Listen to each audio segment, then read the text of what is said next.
Happy Valentine's Day guys! Kain tayo. So, wala tayong flowers, no? Ulam na lang guys para mabusog tayo. Kesa sa flowers. So, tikman natin tong ating in-order guys. Ang sarap. Ang sarap guys. Alam niyo yung sauce niya, yung parang may bagoong. Tapos meron siyang sitaw. And yung isa natin na in-order.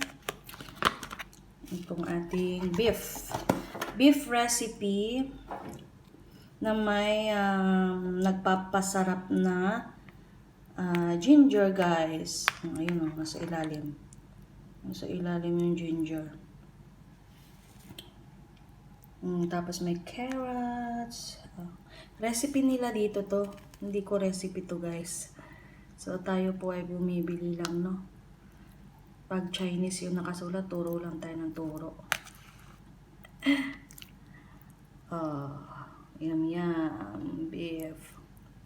So kain tayo guys. Kukuha na tayo ng kanin at ako'y kakain na.